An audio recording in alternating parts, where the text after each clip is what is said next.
illallah. La ilaha illallah. La ilaha illallah. Muhammad Rasulullah. La ilaha illallah. Muhammad Rasulullah.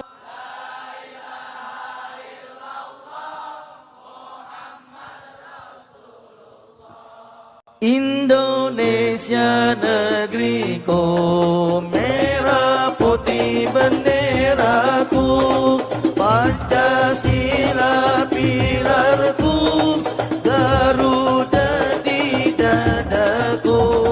Indonesia negeriku, merah putih benderaku, Pancasila pilarku, Garuda di dadaku.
bisa yang sumpek dan grundel, mudah-mudahan diangkat kesumpekannya, kegrundelannya, kegelisahannya oleh Allah.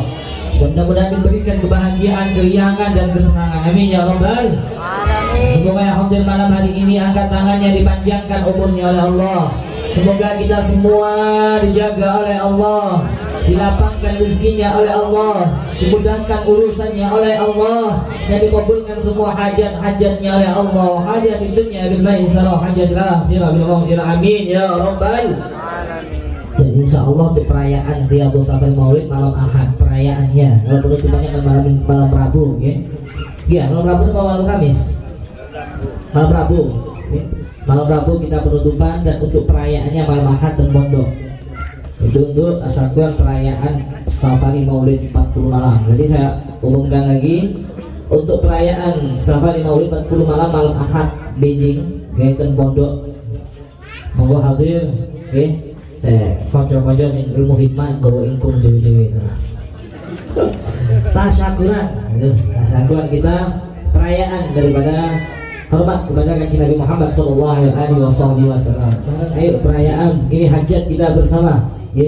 Itu hajat kita perayaan bersama-sama, kita tasyakuran bersama-sama setelah 40 malam berturut-turut dari wilayah ke wilayah, dari desa ke desa, dari kota ke kota. Kita bergema bersolawat, dan perayaannya akan segera tiba malam Ahad. Kita rayakan semeriah mungkin. Sebelum kita mendengarkan mau'izah dari Ustaz Ridwan, mari kita dengarkan dulu bil ikhtisar kajian kitab Syama'ilur Rasul.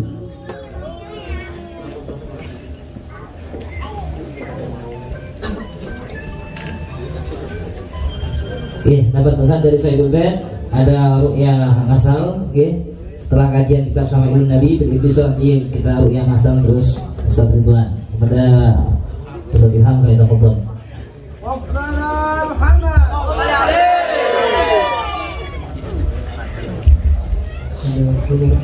Assalamualaikum warahmatullahi ta'ala wabarakatuh. Bismillahirrahmanirrahim. Alhamdulillahirabbil alamin. Wa bihi nasta'in ala umuri dunya waddin. Wassalatu wassalamu ala sayyidina Rasulillah Muhammadin al-fatih lima ughliq wal khatim lima sabaq nasiril haqqil haqq wal hadi ila siratikal mustaqim wa ala alihi wa sahbihi haqqa qadrihi wa miqdaril 'azim. Ya Fattah ya 'Alim, subhanallah walhamdulillah wa la ilaha illallah wallahu akbar. Adada kulli harfin kulli bawaitab abadal abidin wa dahar ilahirin. Amma ba'd, alhamdulillah, pada malam ini kita bisa melanjutkan kitab Al-Zakhairah Muhammadiyah fi Syama'il wa Fadail Mustafa sallallahu alaihi wasallam. Nah, ila qawlihi bismillahirrahmanirrahim. Qala al-musannif rahimallahu ta'ala wa nafa'ana bihi wa bi'ulumihi wa bi barakatihi fid dharain amin. Ahwaluhu qabla al-bi'athati sallallahu alaihi wasallam. Kana sallallahu alaihi wasallam qabla al-bi'athati mutadinan muta'abbidan yubghidul asnama wa yukrahul harama. وكان يشتغل برعي الغنم ويقول ما بعث الله نبيا إلا ورع الغنم فقيل له وأنت قال نعم. وكان يشتغل بالتجارة وقد كان السائب بن أبي السائب يشاركه في التجارة حتى إنه قال له يوم الفتح مرحبا بأخي وشريكي. ومن علامة النبوة أول علامة النبوة المحسوسة هي شق صدره الشريف، وهذا الشق قد حصل له صلى الله عليه وسلم أول مرة وهو صغير السن عند حليمة، وكان في الرابعة عند حليمة وكان في الرابعة من عمره على الصحيح. وأما المرة الثانية فقد شق صدره الشريف وهو ابن 10 سنين. وأما المرة الثالثة فقد شق صدره الشريف عند مجيء جبرائيل بالوحي حين نبئ. وأما المرة الرابعة فهي ليلة الإسراء كما ورد في الصحيحين.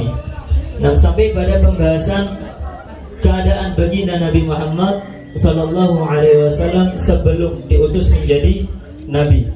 Karena baginda sendiri diutus menjadi nabi ketika berumur 40 tahun. Ketika 40 tahun. Jadi keadaan beliau sebelum diangkat menjadi nabi akan sedikit kita baca untuk malam ini. Beliau sebelum diutus menjadi seorang rasul, beliau adalah seorang yang mutadinan, orang yang ahli agama. Wa muta'abbidan, orang yang ahli beribadah. Maksudnya apa? Yang dimaksud di sini beliau seorang ahli agama dan ibadah adalah yubghidul asnam. Beliau sangat membenci yang namanya asnam, patung-patung berhala. Ketika patung tersebut dijadikan sesembahan oleh orang kafir Quraisy, beliau sangat membenci hal tersebut. Ya. Bahkan tidak senang akan adanya patung berhala. Wa yakrul haram, beliau juga membenci yang namanya sesuatu yang haram yang dilakukan oleh orang-orang jahiliyah. Seperti ka'af'alil muharramat mithlal khamr waz zina wal 'adatil jahiliyah, seperti minum-minuman keras. Ya.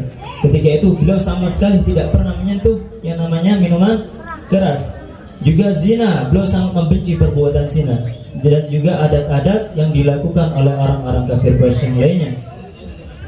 Lalu beliau sibuk dengan ra'yul ghanam, dengan menggembalakan kambing. Jadi kesibukan beliau sebelum diutus menjadi seorang rasul, beliau adalah penggembalakan kambing. Bahkan beliau mengatakan, ma ba'atsallahu nabiyyan illa wara'al ghanam. Tidaklah Allah Subhanahu wa taala utus seorang nabi kecuali dia mempunyai kesibukan untuk menggembalakan kambing. Maka dikatakan oleh para sahabat, wa anta ya Rasulullah, apakah engkau juga wahai Rasul? Maka beliau menjawab, na'am, aku pun demikian. Lalu min alamatin nubuwati, termasuk dari tanda-tanda kenabian beliau, yang pertama adalah syaqqus sadr, dibelahnya dada mulia bagi Nabi Muhammad SAW. Dan di umurnya beliau terjadi sebanyak 4 kali. Yang pertama ketika beliau umur 5 tahun, ketika diasuh oleh Sayyidah Halimah Sa'diyah. Tadi malam sempat kita bicarakan Sayyidah Halimah. Lalu yang kedua ketika beliau berumur ibn Ashra Sinin, ketika umur 10 tahun. Lalu yang ketiga ketika beliau berumur 40 tahun, lebih tepatnya ketika diangkat menjadi seorang nabi. Lalu yang terakhir, yang keempat, dibelahnya dada Rasulullah ketika Lailatul Mi'raj, ketika malam Isra Mi'raj. Su'ila Syekh al-Islam Abu Hasan As-Subaki 'an al-'alaqati as-sawda allati ukhrijat min 'alaqati hina shaqqa qalbihi. Wa fil hikmati shaqq sadrihi al-Hafidz Ibnu Hajar, hikmah, tujuan, fungsi, manfaat daripada kenapa dibelahnya dada baginda Nabi, dikatakan oleh para ulama berbeda pendapat. Tapi kita sebutkan di sini perkataan daripada Al-Hafidz Ibnu Hajar. Yang pertama, ketika dibelahnya dada beliau di umur yang masih kecil, itu adalah agar beliau tumbuh dalam keadaan sempurna keadaannya daripada penjagaan dari fitnah-fitnah syaitan.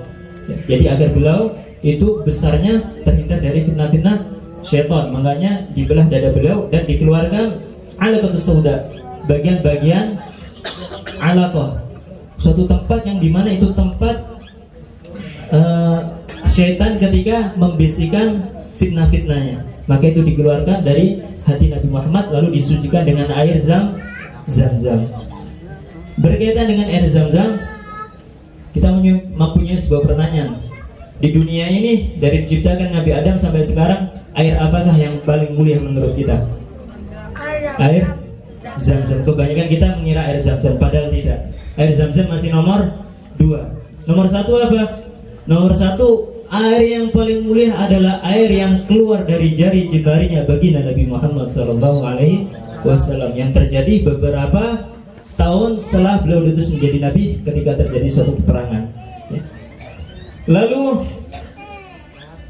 dibelahnya dada beliau untuk ketiga kalinya ketika menjadi seorang nabi, tujuannya adalah ziyadatun fi ikramihi ma yulqi ilahi biqalbin qawi, agar beliau ketika menerima wahyu, ketika menjadi seorang nabi, benar-benar dalam keadaan paling sempurnanya kesucian dalam hati beliau. Lalu yang keempat, dibelahnya dada beliau ketika malam Isra Mi'raj, yaitu untuk membersihkan bagian-bagian dalam hati beliau agar siap-siap untuk bertemu dengan Allah Subhanahu wa taala biduni hijab. Munajah kepada Allah ketika malam Isra Mi'raj. Nah, ini beberapa hikmah yang disebutkan oleh Al-Imam Hafidz Ibnu Hajar. Hakadha minni ma astati'u alaikum alaikum jami'an. Matul afa minkum, semoga yang sedikit ini bisa mengenalkan kita kepada baginda Nabi Muhammad sallallahu alaihi wasallam dan menambah kecintaan kita kepada beliau. Wabillahi taufiq wal hidayah wa ridha wal inayah. Assalamualaikum warahmatullahi taala wabarakatuh. Allahumma salli wa sallim. Bersihkan langsung angkat tangan. Yang merasa sakit langsung angkat tangan.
أيها الحضور الكريم إلى شكر الله عز وجل على ما أنعم علينا بنعمة الإيمان والإسلام.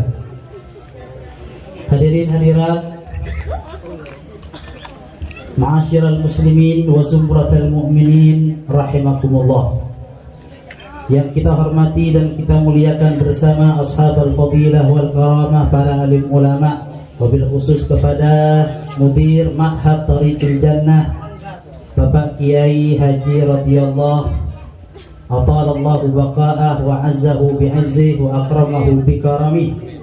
Yang kita hormati guru besar kita Gus Idris Al-Marbawi Al-Hafidh hafizahullah wa ra'ahullah atalallahu baqa'ah akramahu bi'azzih wa a'azzahu bi'azzih wa akramahu bikaramih.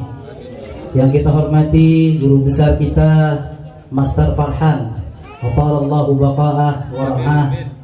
Hadirin hadirat, duyufullah duyufur rahman yang dirahmati Allah subhanahu wa ta'ala.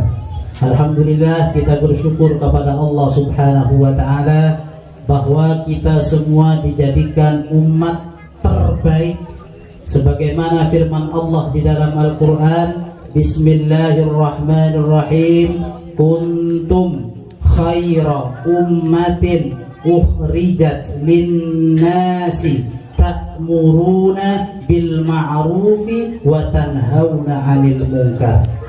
Kita wajib bersyukur kehadirat Allah subhanahu wa ta'ala karena Allah telah menjadikan kita sebagai umat terbaik walaupun dibandingkan dengan umat-umat lainnya. kita dibandingkan dengan umatnya Nabi Nuh, insya Allah kita menjadi umat terbaik. Walaupun dibandingkan dengan umatnya Nabi Musa, Nabi Isa, kita semua adalah umat terbaik yang diciptakan oleh Allah Subhanahu wa ta'ala untuk Nabi dan Rasul terbaik, yaitu Nabi besar kita Muhammad sallallahu alaihi wasallam. Oleh karena itu, jika ada seorang mubaligh, seorang ustadz berceramah, pasti mengawali ceramahnya dengan kata-kata wassalatu wassalamu ala ashrafil anbiya'i wal mursalin. Artinya, mudah-mudahan salawat dan salam tercurah kepada Nabi terbaik, Rasul terbaik, yaitu Nabi besar kita Muhammad sallallahu alaihi wasallam. Kita harus bangga, kita harus bersyukur, kita harus berterima kasih kepada Allah Subhanahu wa ta'ala. Bahkan malaikat Jibril, pimpinan para malaikat, pernah berkata kepada Nabi Muhammad, wahai Nabi Muhammad, saya pernah mendengar Allah berfirman kepada saya. Berkata, Allah berfirman. Apa kata Allah? Bahwa Allah ini mengharamkan umat-umat lain untuk masuk surga sebelum umat Nabi Muhammad ada di dalamnya. Jadi sekali lagi Bapak Ibu sekalian, Allah mengharamkan umat-umat yang lain untuk masuk surga sebelum kita semua sebagai umatnya memasuki surga.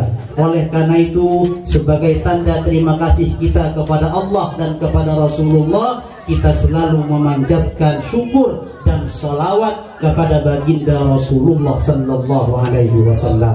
Mudah-mudahan yang menghadiri majlis sholawat seperti malam hari ini akan dijauhkan dari segala penyakit oleh Allah Subhanahu wa ta'ala. Bihaqqi Muhammadin sallallahu alaihi wasallam wa bijahi Rasulillah sallallahu alaihi wasallam. Dengan kemuliaan Muhammad, dengan keagungan Muhammad, dengan nur Muhammad, mudah-mudahan kita semua dijauhkan dari segala macam penyakit, khususnya penyakit corona yang saat ini melanda dunia. Bagi kita corona sangat besar, tapi dibandingkan dengan kemuliaan Muhammad, dibandingkan dengan keagungan Muhammad, corona itu tidak ada apa-apanya. Oleh karena itu Bapak Ibu sekalian, insya Allah 3 hari lagi kita akan menyelesaikan safari maulid ini. Mudah-mudahan kita selalu diberikan nikmat sehat dan kesempatan sehingga bisa menghadiri acara maulid sampai selesai. Amin ya rabbal alamin. Hadirin hadirat yang dirahmati Allah Subhanahu wa ta'ala, acara kita malam ini dinamakan dengan maulid. Boleh juga dinamakan dengan maulud, maulid atau maulud. Apa bedanya maulid? Kalau maulid itu artinya yang kita hormati adalah hari kelahiran Nabi besar Muhammad sallallahu alaihi wasallam. Kalau dalam ilmu sharaf dinamakan dengan dzarf zaman, isim dzarf zaman. Yang kita hormati adalah hari Senin tanggal 12 Rabiul Awal, kelahiran Rasulullah sallallahu alaihi wasallam. Kalau maulud apa artinya? Yang kita hormati adalah sosok beliau, yaitu junjungan kita Nabi besar Muhammad sallallahu alaihi wasallam. Memperingati maulid seperti malam ini adalah anjuran dari agama Islam. Hukumnya adalah sunnah. Sunnah itu ada 3. Yang pertama sunnah qauliyah, yang kedua sunnah fi'liyah, dan yang ketiga adalah sunnah takririyah. Apa sunnah takririyah Bapak Ibu sekalian? Sunnah takririyah itu adalah sunnah yang mendapatkan legitimasi atau pengakuan dari Rasulullah sallallahu alaihi wasallam. Dulu ada seorang sahabat yang sering memuja dan memuji Nabi. namanya Ka'ab bin Zuhair bin Abi Salma, sering memuji Nabi Muhammad sallallahu alaihi wasallam. Nabi Muhammad tidak pernah memarahi orang ini, bahkan Nabi Muhammad menyanjungnya dan memberikan hadiah sebuah surban yang pada waktu itu digunakan oleh Nabi Muhammad yang berwarna lurik-lurik. Tahu lurik-lurik, garis-garis, surbannya Nabi Muhammad.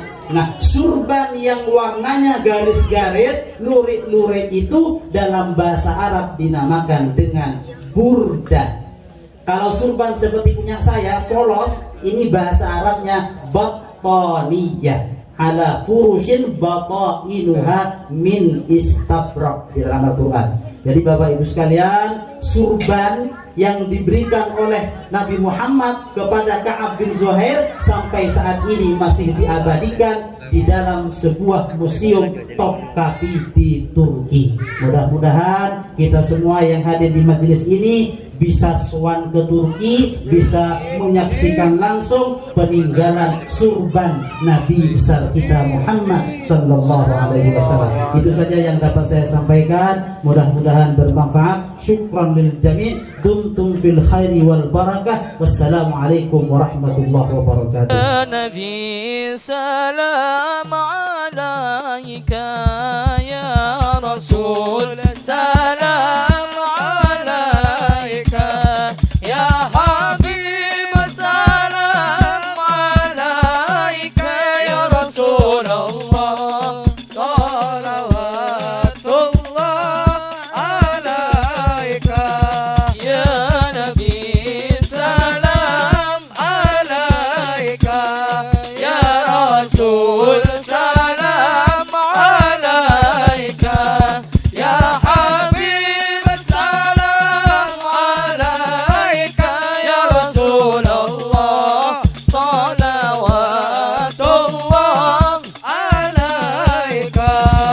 فاغفرني ذنوبي يا الله ببركة الهادي محمد يا الله. ربي فاغفر لي ذنوبي يا الله ببركة الهادي محمد يا الله.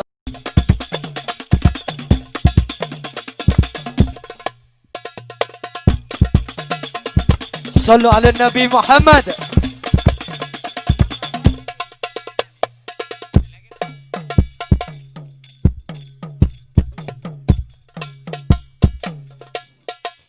سيروا ليلة الخير جميعا يا هجاج بيت الله. سيروا ليلة الخير جميعا يا هجاج بيت الله. واسألوا الله الأهوى دواما، واسألوا الله الأهوى دواما ببدل أقرب خلق الله، بفضل أقرب خلق الله.